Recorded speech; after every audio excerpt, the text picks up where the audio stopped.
Episode 1 of Berserk of Gluttony begins with an entity fighting hundreds of goblins and slashing through them with his sword under the moonlight.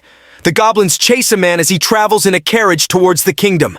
Just then, the warriors show up and defend him from the goblins by killing them. Later that day, Fate stands guard at the Valeric house as he envies the warriors happily passing by as they talk about goblin subjugation. He regrets never being able to be successful due to his gluttony and holds his stomach, which growls in hunger. In the evening, the holy knights walk into the city, and a man accidentally drops a fruit near Hado's foot. Hado and Memil begin to bully the man and beat him up while claiming he can be beheaded for disrespecting a holy knight.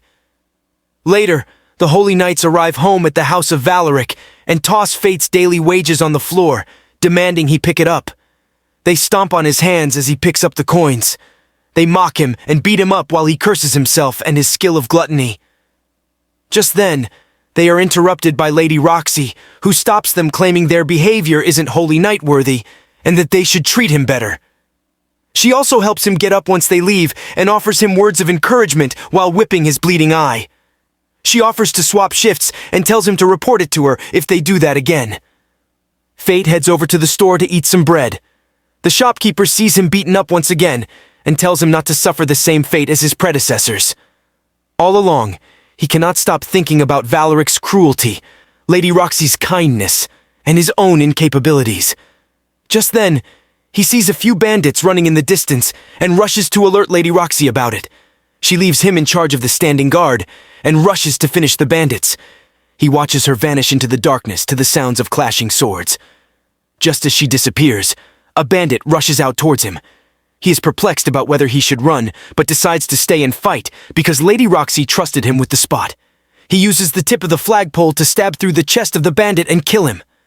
Just then, a voice claims that his gluttony skill has been activated, and appraisal and mind reading have been added to his skills. Lady Roxy returns to check up on Fate, and he is able to hear her thoughts. She thanks him and offers him an opportunity to work at the House of Heart, and he accepts the offer. Later that night, he wonders what his powers mean. The next day, he decides to take his 2 silver coins to purchase a sword, but is told that for 2 silver, he can only select from the scrap swords. He inspects them and utilizes his appraisal abilities. He comes across a sword that speaks to him. The sword introduces itself as Greed and claims they are similar, convincing him to buy it. The Valerics discuss Fate, leaving them to work for the House of Heart. Memel expresses her hate, saying they should teach Lady Roxy a lesson, but Raphael claims there are plenty of replacements for him, and they shouldn't butcher their relations. Memil also questions him about his research, and he claims to be researching to obtain an immortal body. Fate wanders with his sword out in the wilderness. Just then, a goblin attempts to attack him, but he uses his sword to slash through and kill the goblin. Fate's gluttony skill is activated, and he has an increase in stats and a boost in strength.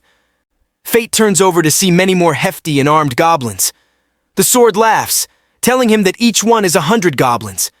They charge at Fate, but he tactfully takes them down and has multiple gluttony skill activations. The sword brings it to his notice that he isn't hungry, as he reflects on his skill increase.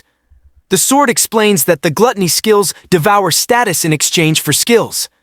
That's why he doesn't gain experience and he stays on level 1. The sword tells him they are the same kind and instructs him to keep anyone from finding out his powers, as gluttony is a skill that violates God's principles.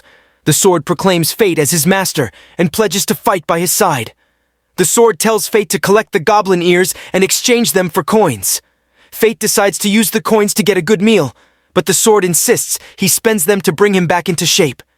Just then, Fate bumps into a man dragging a little girl along. The little girl asks him for help, and he follows them into a warehouse. He sees the man terrorize the little girl and threaten to sell her as a slave to the holy knights.